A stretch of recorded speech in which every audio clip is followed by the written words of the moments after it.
Sometimes, when a wild mother keeps moving her babies, it isn't instinct, it's urgency. In a quiet Montana neighborhood, a bobcat mother was seen carrying her kittens from place to place, a fallen log, a woodpile, an abandoned porch. She never stayed long. She never chose one safe den.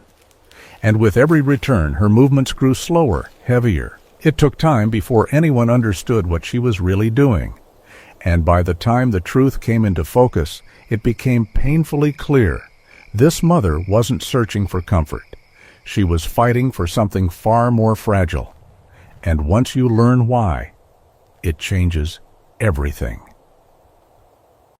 Emily Carter had lived on the edge of that quiet Montana neighborhood for nearly 20 years, long enough to believe she knew every sound the land could make. The wind through the pines, the distant call of birds at dusk, even the low hum from the highway miles away had become part of her daily rhythm. Retirement had slowed her life into something gentle and predictable. Morning coffee by the window, afternoons with a book, evenings spent watching the light fade across her backyard. That was why she noticed the bobcat immediately. It was late afternoon, the kind of golden hour that softened everything it touched. Emily stood near the kitchen sink when movement caught her eye. A bobcat stepped cautiously from behind the old wooden fence, her body low, muscles tight beneath her tawny fur. In her mouth, held with extraordinary care, was a tiny kitten, no bigger than a man's hand. Emily froze. The bobcat did not run. She crossed the yard slowly, deliberately, as if every step had been measured in advance. Near the far corner of the property, she gently lowered the kitten beside a fallen log, nudged it once with her nose, then vanished back the way she had come. Emily waited. Her heart beat louder than she liked. Nearly an hour later, the bobcat returned. Again, a kitten hung from her jaws. Again, the careful steps, the watchful pauses. But this time, she didn't go to the fallen log. She turned instead toward the woodpile near the shed and placed the kitten there, partially hidden behind stacked firewood. She lingered for a moment longer, ears twitching, eyes scanning the tree line, then slipped away. By the third time, Emily had pulled a chair close to the window. The pattern made no sense. Wild mothers chose one safe den and stayed there. They didn't move their young again and again across open ground, not unless something was terribly wrong. Yet the bobcat returned a fourth time before sunset, carrying another kitten and setting it down near the abandoned porch of the empty house next door. 4 kittens, 4 different places. Emily felt a tightness settle in her chest, a feeling she recognized from years ago when her husband had been ill and no answer ever felt complete. The bobcat's movements were not random. They carried urgency, restraint, and something else, unease. As the light dimmed, Emily noticed the bobcat pause near the center of the yard. For the first time, the animal lifted her head fully and looked straight toward the house. Their eyes met through the glass. There was no aggression there, no wild panic, only a steady, searching gaze that lasted just long enough to unsettle Emily before the bobcat turned away. That night, sleep came slowly. Emily lay awake listening to unfamiliar sounds drifting from the forest, branches snapping, distant engines, vibrations that hummed faintly through the ground. Development had crept closer over the years, bringing with it talk of road expansion, property values, and land use permits. Conversations about infrastructure and construction loans were common at town meetings, words usually tied to progress and real estate investment, not to the quiet lives hidden in the trees. At dawn, Emily made tea and returned to the window. The bobcat was back. She moved more quickly now, tension visible in every line of her body. She stopped near the woodpile, then abruptly changed direction, heading toward the fallen log instead. Emily watched as the bobcat sniffed the air, lifted the kitten again, and carried it away, placing it somewhere out of sight beyond the fence. Emily's breath caught. It wasn't just that the bobcat kept moving her kittens. It was how she did it. Never all at once, never to the same place twice, as if she were searching for something that didn't yet exist. Safety, perhaps, or time. By mid-morning, Emily counted 6 crossings. Her quiet retirement routine, once filled with thoughts of healthcare plans, insurance paperwork, and the steady comfort of fixed income, had been completely overtaken by the silent drama unfolding outside her home. She felt powerless, reduced to a witness, unable to intervene, yet unable to look away. When the bobcat appeared again, she hesitated at the edge of the yard. Her ears flattened, then rose again. She stood perfectly still, the kitten dangling gently from her mouth, waiting. Emily realized then that this was not a mother who was lost. This was a mother who was deciding. And whatever choice she was being forced to make, it was not one she wanted. Emily rested her hand against the cool glass, an ache forming behind her eyes. She had no way of knowing yet why the bobcat refused to stay in one place, why she kept risking the open yard, or what threat pressed so closely that a wild animal would break every instinct she had. But one thing was already clear. This was only the beginning. By the second day, Emily Carter no longer pretended this was a coincidence. She woke early, made her coffee, and took her seat by the window as if reporting for duty. The yard looked unchanged in the pale morning light. Dew on the grass, the woodpile stacked neatly, the fence leaning where it always had. And yet something about the space felt unsettled, as if the ground itself were waiting. The bobcat appeared just after sunrise. She moved faster now, shoulders tight, head low. A kitten hung from her mouth, its small body limp with trust. Emily watched as the mother approached the woodpile, paused, then turned sharply away. She crossed the yard and placed the kitten beneath the old porch next door, a structure so weathered that no one had stepped onto it in years. The bobcat lingered only a second before retreating toward the trees. Emily exhaled slowly. None of the places made sense. Over the years, Emily had learned to assess safety in practical terms. After her husband passed, she'd spent long afternoons reviewing paperwork, home insurance policies, property taxes, medical coverage, trying to understand how to protect what little certainty she had left. Safety, she knew, came from stability, from choosing one place and reinforcing it. The bobcat did the opposite. Late that morning, the mother returned again. This time, she headed toward the fallen log, only to stop halfway, ears flicking toward the forest. A distant metallic clang echoed through the trees. The bobcat froze, then turned, lifting the kitten and carrying it away from the sound. Emily's gaze followed the direction of the noise. Beyond the tree line, barely visible through the branches, machinery sat idle near the dirt road, survey markers planted like thin white bones in the soil. The town had been buzzing about it for months. Road expansion, improved access, increased property value. Real estate brochures talked about opportunity and growth, about how infrastructure brought progress and boosted mortgage investments. No one mentioned the animals. That afternoon, Emily stepped outside for the first time since the bobcat had appeared. She stayed close to the house, careful not to cross the invisible line she sensed the mother had drawn. From there, she could see all the hiding spots the bobcat had used. Each one offered something different: shade, cover, elevation. But none offered peace. By evening, the bobcat had moved the kittens again. Emily noticed something else now. The mother's movements were growing uneven.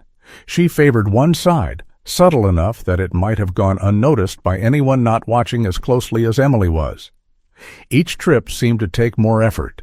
Each pause lasted longer. As the sun dipped low, the bobcat stopped near the center of the yard, kitten in her mouth, and stood motionless. The air was still. Even the birds had gone quiet. Emily felt the weight of that silence press against her ribs. The bobcat turned her head slightly, listening. From far away came the rumble of engines starting up, a reminder that schedules and construction loans waited for no one. The mother shifted her stance, then carried the kitten back toward the fence, disappearing once more. That night, Emily slept lightly. She dreamed of movement, of carrying something fragile through unfamiliar rooms, never finding a place to set it down. When she woke, her heart raced, and the sense of urgency followed her into the morning. By noon, she had counted more relocations than she could keep track of. The bobcat seemed caught in an impossible calculation, weighing every sound, every vibration, every shift in the wind. The kittens were scattered, never left alone for long, but never gathered together either. Emily felt the urge to help rise sharply, then recede just as quickly. She had learned, through years of dealing with doctors and health insurance decisions, that good intentions could still cause harm if timing was wrong. Intervening without understanding carried its own risks. From the edge of the forest, the bobcat watched the house again. This time, her gaze lingered. Emily did not move. The mother lowered her head, turned away, and vanished into the trees. As dusk settled, Emily realized the truth she had been avoiding. There was no safe place left. Not in the woods, not near the road, not even in the yard she thought she understood so well. The bobcat was not searching for the perfect hiding spot. She was searching for time. Time enough for her kittens to survive whatever was coming next. The storm arrived without warning, rolling down from the mountains like a heavy breath held too long. By late evening, rain hammered the roof in steady sheets, and the wind bent the pines until they groaned. Emily sat at her kitchen table, a lamp glowing softly beside her, paperwork spread out in neat stacks she had meant to organize. Homeowners' insurance statements, medical bills, notices about rising property insurance premiums. Ordinary worries, she thought, predictable ones. Outside, nothing felt predictable at all. Sometime after midnight, a sound cut through the rain. Not thunder, not wind. A deep metallic thud, followed by another. Emily rose from her chair and moved to the window. Beyond the fence, lights flickered in the distance, pale and unnatural against the dark trees. Machinery. Heavy equipment being tested, even at this hour. Then she heard it. A sharp, frantic cry, brief, high-pitched, and gone as quickly as it came. Emily's hands trembled as she pressed them together. She knew that sound did not belong to the storm. The forest did not sleep that night. Branches snapped. Something crashed deeper among the trees. Once she heard animals scatter, leaves rustling wildly as if the ground itself had shuddered. She imagined the bobcat moving through the rain, her body slick with water, her senses overwhelmed by noise and vibration, still carrying what mattered most in her mouth. At dawn, the storm passed as suddenly as it had arrived. Emily stepped onto her porch, the air cold and clean, soaked earth releasing a sharp metallic scent. Mud clung to the grass. Tire tracks cut fresh scars near the tree line. A pickup truck idled on the road. The driver stepped out, adjusting his rain jacket, clipboard tucked under one arm. Emily recognized him from a few houses down, a man in his 40s with a tired posture and cautious eyes. Jack Miller, new to the neighborhood, though not unfriendly. "Morning," he called, his voice carrying easily in the quiet. Emily nodded and walked closer, careful to keep her distance from the fence. "Rough night." Jack let out a short breath. "That's one way to put it." He glanced toward the woods. "Survey crew got behind schedule. They're trying to make up time." Emily felt a knot tighten in her stomach. "They were working in the storm? Testing equipment," he said, then hesitated. "Not supposed to clear anything yet, but things happen." Emily followed his gaze to the trees. "There's a bobcat back there, with kittens." Jack's expression changed, not surprise, but concern. "Yeah, I heard." He lowered his voice. "Wildlife assessment flagged the area. But you know how these projects go. There's always pressure, deadlines, legal liability, contracts tied to millions in construction loans." Emily thought of the night before, the cries, the chaos. "She's been moving them constantly," she said, "like she can't settle." Jack nodded slowly. "Animals know when the ground isn't safe anymore." As if summoned by the words, movement caught Emily's eye. The bobcat emerged from the trees, fur darkened by rain, a kitten clutched gently between her teeth. She stopped at the edge of the yard, chest heaving, eyes scanning the open space. Jack went still. She shouldn't be out in daylight like that. The bobcat took a step, then another. Halfway across the yard, she faltered, shifting her weight awkwardly before steadying herself. Emily saw it clearly now, the stiffness in her movement, the strain she tried to hide.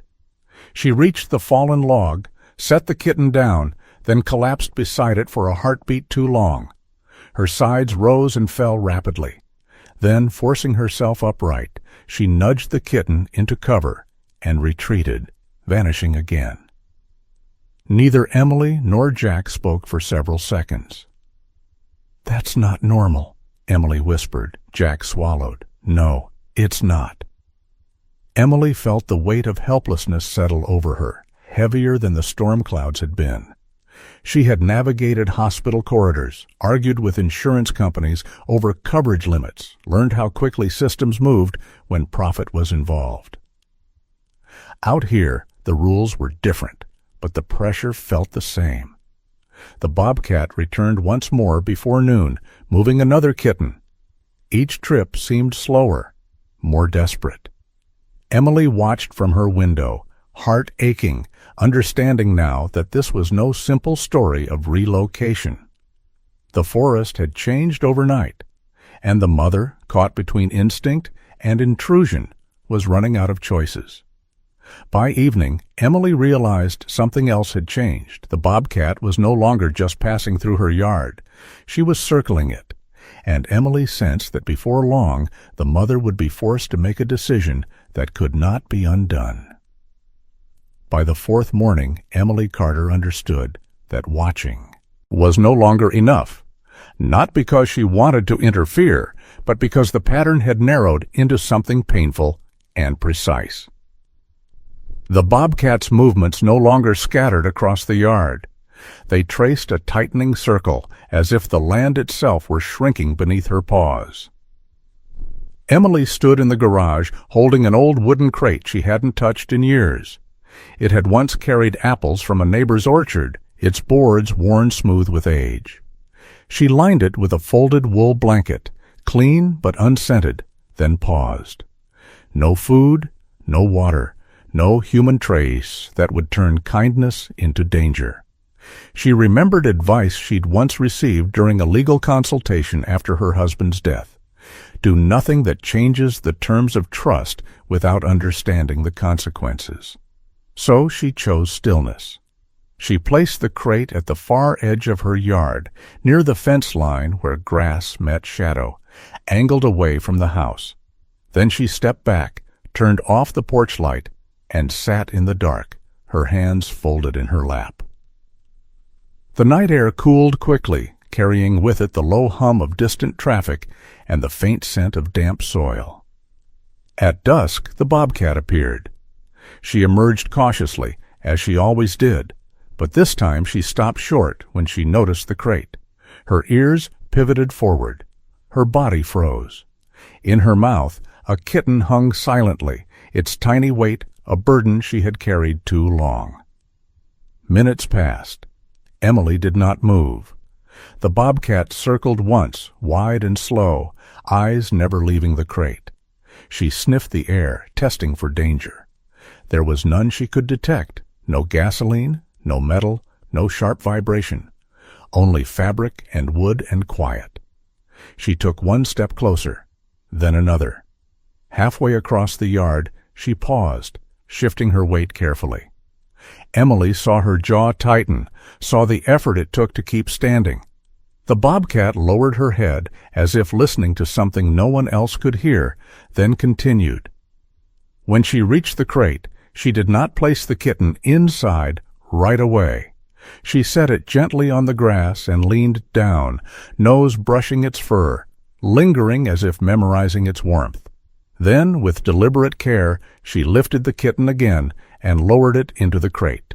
The sound was barely audible, a soft rustle of fabric. Emily's breath caught. The bobcat stepped back immediately, retreating several feet, watching the crate as though it might change shape. It didn't. The kitten lay still, breathing evenly, wrapped in warmth.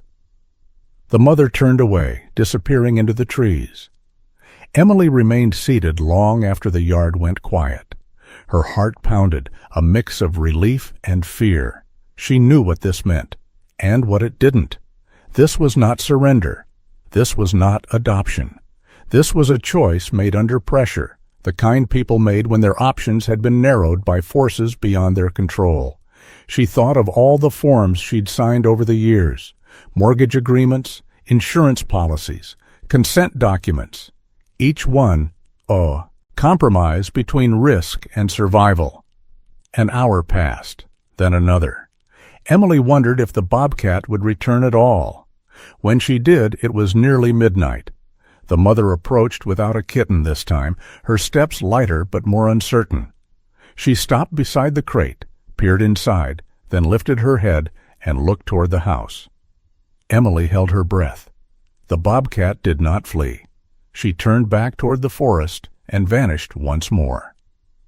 Before dawn, Emily woke to movement. From her window, she saw the bobcat carrying another kitten. This time there was no hesitation. She crossed the yard, placed the kitten into the crate beside the first, then retreated.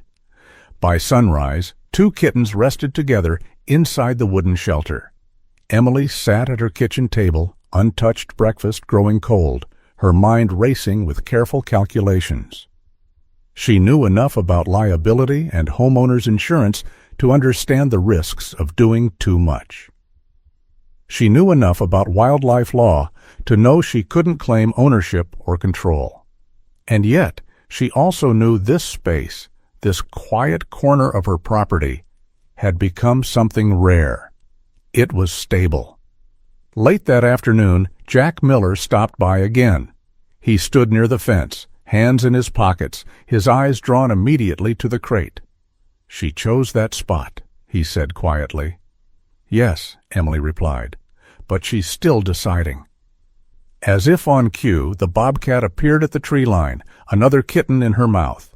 She moved slowly, deliberately, straight toward the crate. She placed the kitten inside, then stood over it, her body curved protectively around the opening. For the first time since Emily had seen her, the bobcat did not leave right away. She stayed. And in that stillness, Emily understood something profound. The mother had not chosen the crate because it was perfect. She had chosen it because for now it did not change. In a world of shifting ground and advancing noise, that was enough. But as the light faded and the forest whispered restlessly beyond the fence, Emily sensed the truth settling heavily between them. This place was temporary. And whatever decision the bobcat was moving toward, it was coming sooner than either of them wanted. That evening arrived with an uneasy stillness, the kind that settles before something breaks. The sky over the Montana hills glowed faintly pink, then dimmed to gray, as if the day itself were holding its breath.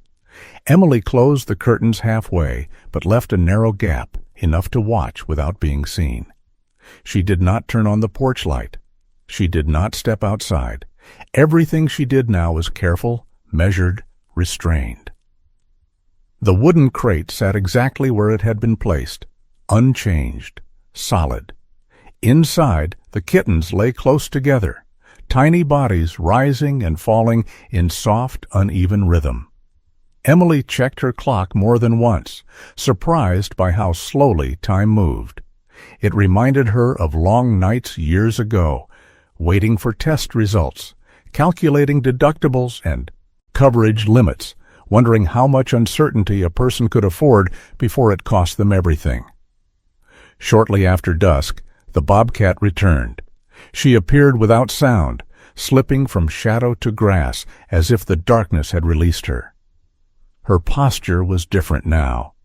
Lower, heavier.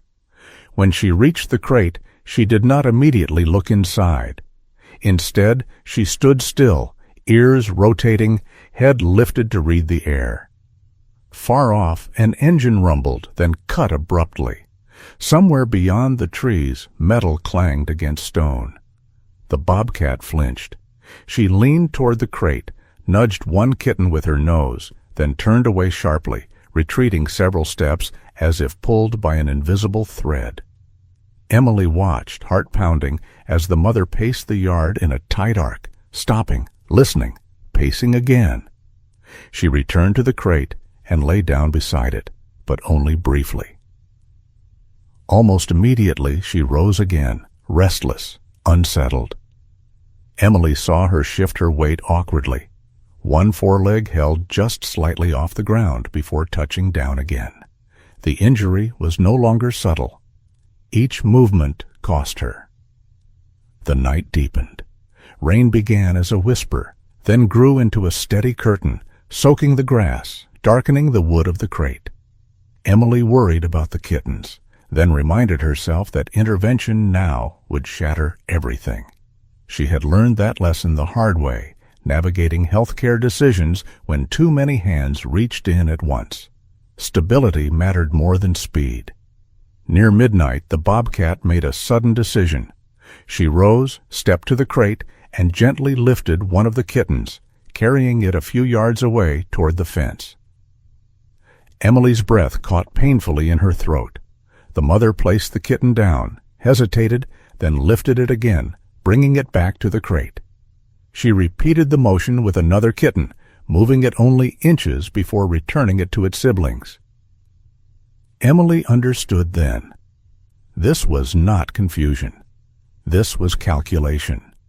The bobcat was testing the ground, the sounds, the distance, measuring how much movement the kittens could endure. Each time she carried them, she paused, listening for distress, watching their tiny bodies for signs of strain. The rain soaked her fur. Her breathing grew heavier. Still, she continued. At some point in the early hours, exhaustion overtook her. She collapsed beside the crate, her body curved protectively around the opening, rain dripping from her whiskers. The kittens pressed closer together, drawn instinctively to her warmth. Emily watched until her eyes burned. The noise came again just before dawn. A low vibration rolled through the earth, subtle but unmistakable. The bobcat's head snapped up. She struggled to her feet, pain flashing through her stance. For a moment, Emily thought she might move the kittens again, but she didn't. Instead, the bobcat made a choice. She nudged each kitten deeper into the crate, adjusting their positions with careful precision, then lay down fully across. The opening, her body forming a living barrier. She flattened herself against the ground, muscles taut, ears angled forward, shielding them from the vibration with her own weight. Emily felt tears sting her eyes. As the light crept back into the sky, the engine noise faded. The rain slowed, then stopped. The bobcat remained still long after the danger passed, breathing shallowly, unmoving except for the slow rise and fall of her chest. When Jack Miller drove by later that morning, he slowed his truck and rolled down the window. Emily met him at the fence, her voice hushed. "She stayed," Emily said. "All night." Jack nodded, his expression grave. "Sometimes that's the only option left."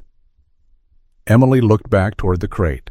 The bobcat lifted her head briefly, eyes heavy with exhaustion, then lowered it again. In that quiet moment, Emily understood something that had nothing to do with wildlife or land development or the rising costs of property insurance and long-term care. It was something simpler and far more painful. The bobcat had reached the edge of her strength, and she was still choosing to stay, Morning came softly, almost apologetically, as if the night had taken more than it should have. Pale light filtered through the clouds, settling over the yard and the wooden crate like a quiet promise. Emily had not slept. She sat by the window, wrapped in a cardigan, her tea untouched, watching the bobcat breathe. For a long time, nothing moved. Then the mother stirred.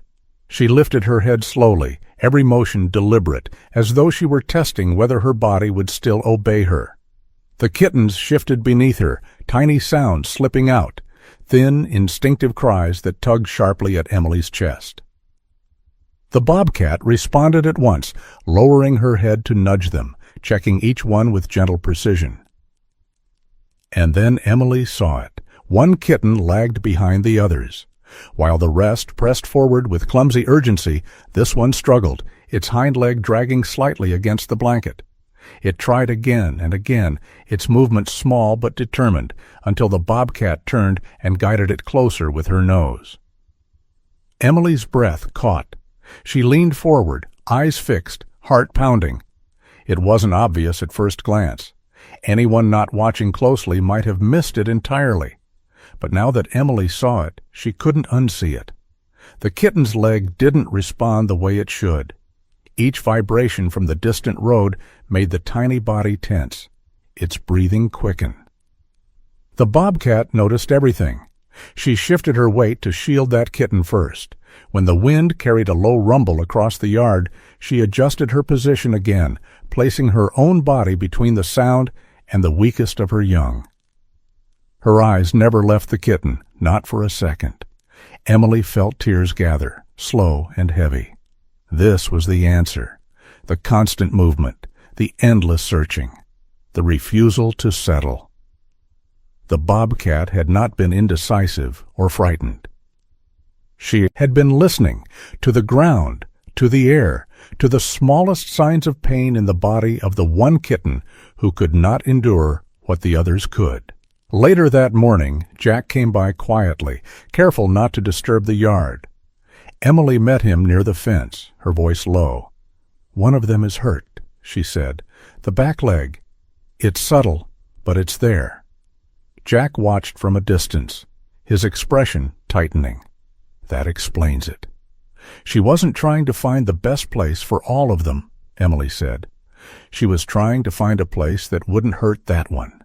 Jack nodded slowly. Sometimes safety isn't about comfort. It's about minimizing damage. Emily thought of her own life, of hospital rooms and insurance claims, of choosing treatments not because they promised miracles, but because they caused less pain. She thought of long conversations about coverage options and long-term care, about making decisions no one ever wanted to make, only to endure. The bobcat made her choice the same way. Throughout the day, Emily watched the mother adjust constantly, always responding first to the kitten with the injured leg. When a truck passed on the road, the bobcat shifted her body to absorb the vibration. When the sun moved, she repositioned herself to keep the crate warm but not overheated. Each action was small, precise, relentless. This was why she had kept moving them. Not because she didn't know where to go, because no place was good enough, until the ground stilled, until the noise softened, until the weakest one could breathe without pain. By afternoon, the bobcat's own condition became impossible to ignore. She trembled slightly when she stood. The stiffness in her foreleg had worsened, likely strained from days of carrying and recarrying her young across uneven ground. Emily's instinct screamed at her to help, to call someone, to involve services she knew existed, wildlife hotlines, emergency response teams, professionals who handled risk management and liability every day. But she remembered the look in the bobcat's eyes. This was not a mother asking to be rescued. This was a mother asking for space. As the sun dipped low, the bobcat lifted her head and looked toward the house again, not with fear, not with need, but with something close to acknowledgement. Emily did not move. She simply stayed where she was, understanding now that the most expensive mistake, more costly than any legal fee or insurance premium, would be to take control away from a mother who still knew exactly what she was doing. The bobcat lowered her head, pressed close to her kittens, and breathed out slowly. For the first time since Emily had seen her, she did not move them again. And in that stillness the truth settled fully into Emily's heart. She had not been witnessing chaos. She had been witnessing love, measured not by comfort, but by sacrifice. The days that followed moved differently, as if the land itself had learned to slow its breath. Emily noticed it first in the mornings, when the yard no longer felt on edge. The crate remained in its quiet corner, unchanged. The bobcat stayed close, never straying far, her body still tense but no longer frantic. She had stopped moving the kittens. Instead, she watched. She waited. Emily did the same. She kept her distance, resisting the urge to tidy the yard or linger near the fence. Years of managing finances after her husband's passing had taught her that sometimes the smartest decision was restraint. You didn't touch an investment that was finally stabilizing. You didn't rush a claim when patience could reduce risk. This was no different. Stability, once found, had to be protected. Jack Miller returned that afternoon, parking his truck farther down the road than usual. He approached on foot, hands empty, movement slow. He stood beside Emily at the fence, both of them careful not to cast long shadows across the grass. "I talked to the crew," Jack said quietly, "asked for a temporary buffer zone, cited wildlife safety, environmental compliance, all the paperwork they hate dealing with." He paused. "Bought us some time." Emily nodded, her chest tightening with relief she hadn't allowed herself to feel yet. "How long?" "A few weeks, maybe more." He glanced toward the crate. "Long enough, I hope." Emily watched as the bobcat lifted her head briefly, eyes alert but calm. The injured kitten lay tucked safely against her, breathing evenly. The mother adjusted her position slightly, careful not to shift too much weight. Jack spoke again, his voice low. "You know, there are programs for this. Wildlife intervention funds, emergency response grants. They cost money, but sometimes insurance-backed environmental plans cover it." Emily shook her head gently. "Not yet." Jack studied her for a moment, then nodded. He understood. Intervention came with consequences. Paper trails, liability questions, decisions made by people who would never sit quietly and watch the way Emily had. For now, stepping back was the only choice that still honored the bobcat's instincts. That evening, Emily noticed a subtle change. The bobcat slept. Not the restless dozing of previous nights, but true rest. Her breathing deepened. Her muscles softened. The kittens stirred, fed, and settled again without the sharp tension that had marked every movement before. Even the injured one seemed calmer, its small body no longer bracing against invisible shocks. Emily sat with her hands folded, feeling something unfamiliar settle into her chest. Not relief exactly, but respect. She had spent so much of her life believing that responsibility meant action. Managing health insurance, negotiating coverage, planning for retirement, every lesson had taught her to stay involved, to stay ahead of risk. This was different. Here, responsibility meant knowing when not to interfere. Over the next few days, the routine held. Trucks passed less frequently. The ground stayed quiet. The bobcat remained vigilant but no longer desperate. She allowed herself to eat properly, to groom the kittens with careful attention, to lie fully on her side without immediately springing back up. Emily noticed the injured kitten improving in small ways. It still moved more slowly, still favored one leg, but it no longer cried at every vibration. The bobcat adjusted constantly, teaching the others to press closer, to move around their sibling rather than over it. There was no resentment, no division, only instinctive cooperation. One afternoon, as the sun dipped low, the bobcat lifted her head and looked directly at Emily again. Not for long, just a moment, long enough to acknowledge the shared understanding that had formed between them. Emily did not wave. She did not speak. She simply stood there, present, steady. In that silence, something settled between them. Not trust exactly, but coexistence. A quiet agreement shaped by boundaries and patience, by the shared knowledge that sometimes the most meaningful help came from giving space rather than taking control. As night fell, Emily returned inside, leaving the yard as she had found it. The bobcat remained by the crate, her body a protective curve, her eyes reflecting the dim light. The world beyond the fence still waited, restless and demanding. But for now, this small patch of ground had been granted a pause. And sometimes, Emily realized, that pause was everything.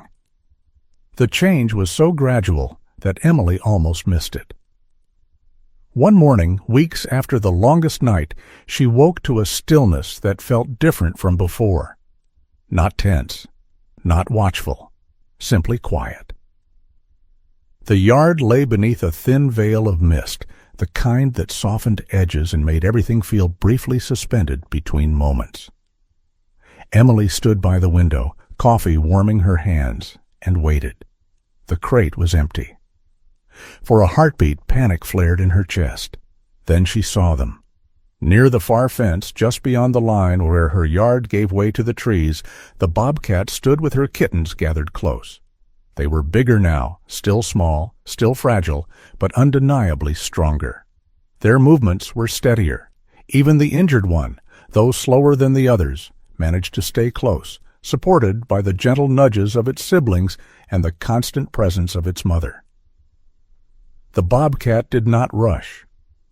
She waited, scanning the forest, listening to the ground the way she always had. Then, with quiet certainty, she stepped forward. The kittens followed. Emily did not open the door. She did not step outside. She understood that this was not a farewell meant to be shared. Over the following days, the bobcat returned only briefly, sometimes at dawn, sometimes near dusk. Each visit was shorter than the last. The kittens explored the edge of the trees, retreating when they tired, learning the rhythms of a world that no longer trembled beneath their paws. The injured kitten moved. Carefully, but it moved. Jack stopped by one afternoon, standing with Emily at the fence. "Crew's moving operations farther east," he said. "Project timeline changed. Happens more often than people think." He paused. "Looks like she waited it out." Emily nodded. "She didn't need a perfect place," she said softly. "Just enough calm to get through the hardest part." Jack glanced toward the forest. "That's true for a lot of things, isn't it?" Emily thought of her own life, the years spent planning for retirement, choosing long-term care coverage, weighing financial security against peace of mind. She had learned that stability wasn't about eliminating every risk. It was about surviving the moments that mattered most, with enough strength left to keep going. On the final morning, the bobcat appeared once more at the edge of the yard. She stood there, alone this time, her body leaner, her movements easier. She looked toward the house, her gaze lingering just long enough for Emily to feel it settle gently in her chest. Then she turned away and disappeared into the trees. The yard felt larger after that, quieter, but not empty. Emily continued her routines: morning coffee, afternoon reading, evenings watching the light fade. The distant sounds of progress returned in softened waves, reminders of a world that never truly stopped moving. But something in her had shifted. She had witnessed a kind of strength that asked for nothing and yielded everything. The bobcat had kept moving her kittens, not because she was afraid, and not because she lacked direction. She moved them because love sometimes demanded constant adjustment, relentless attention, and the willingness to endure discomfort so that someone smaller could have a chance. Emily carried that lesson with her as the seasons turned. In moments of uncertainty, when bills arrived, when decisions about health care and insurance coverage weighed heavily, she remembered the mother who had chosen patience over panic, presence over control. Happiness, she realized, was not always loud or dramatic. Sometimes it was quiet. Sometimes it was temporary. Sometimes it was nothing more than a stretch of time made gentle enough for growth. And that, she understood at last, was the place the bobcat had been looking for all along. Before you go, I want to ask you something simple. If this story touched your heart, even just a little, leave a 1 in the comments. If it made you stop, think, or feel something you didn't expect, leave a 0. Sometimes a single number says more than a long sentence ever could. And if you believe there are still quiet stories in this world worth slowing down for, stories about patience, love, and the unseen strength of animals, then please consider subscribing to this channel. We share these moments not for noise, not for shock, but for those who understand that the most powerful stories are often the quietest ones. Thank you for being here, and I hope you'll join us again for the next story.